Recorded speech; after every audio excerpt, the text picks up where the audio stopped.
Assalamualaikum warahmatullahi wabarakatuh.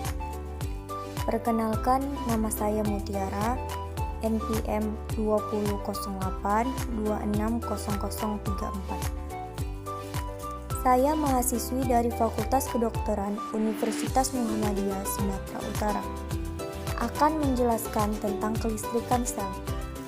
Di video ini, kita akan membahas tentang kelistrikan sel. Poin penting yang terdapat dalam video ini adalah yang pertama yaitu definisi, kedua proses kerja, dan yang ketiga adalah hal-hal yang dapat mempengaruhi kelistrikan sel.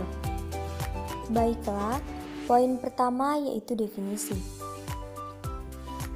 Kelistrikan sel yaitu kemampuan untuk memindahkan muatan ion-ion tersebut dari ruangan satu ke ruangan yang lain, dari dalam sel keluar sel.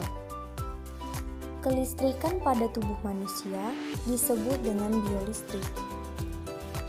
Biolistrik adalah energi yang dimiliki setiap manusia yang bersumber dari ATP atau adesonin trifosfat, di mana ATP ini dihasilkan oleh salah satu energi yang bernama mitokondria melalui proses respirasi sel. Penemuan biolistrik yang pertama yaitu Kaldani pada tahun 1856, kelistrikan pada otot kata yang telah mati. Yang kedua, Luigi Galvani pada tahun 1780 mulai mempelajari kelistrikan pada hewan. Pada tahun 1786, kedua kaki kata terangkat ketika diberikan aliran listrik melalui konduktor.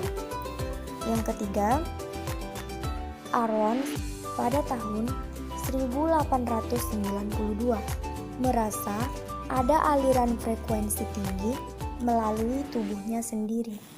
Yang keempat, Van Seynet pada tahun 1899 mengamati terjadinya panas pada jaringan yang disebabkan aliran frekuensi tinggi. Yang kelima yaitu Schephet pada tahun 1982, pengobatan dengan menggunakan Sortwave.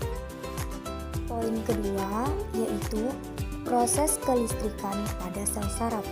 Yang pertama, saat neurotransmitter dilepaskan dari ujung akson suatu sel saraf ke dendrit pada sel saraf lain, maka impuls akan diteruskan ke sel saraf berikutnya.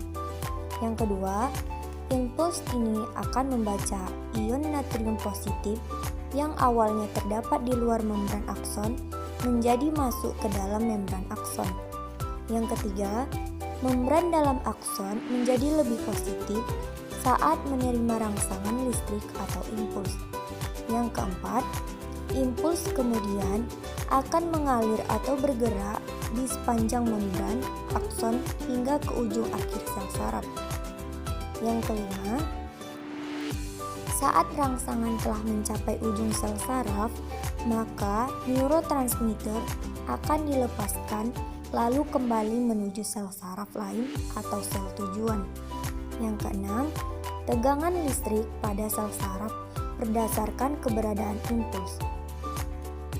Poin yang ketiga yaitu hal-hal yang dapat mempengaruhi perubahan pada kelistrikan sel. Yang pertama, permeabilitas dari membran terhadap ion.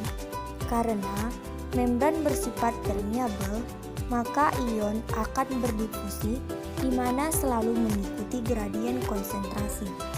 Yang kedua, kadar ion baik dari intrasel maupun ekstrasel. Ion yang terpenting adalah natrium dan kalium. Baiklah, itu saja yang bisa saya sampaikan. Kurang dan lebihnya saya mohon maaf dan terima kasih telah mendengarkan. Saya akhiri. Wabillahi taufiq wal hidayah.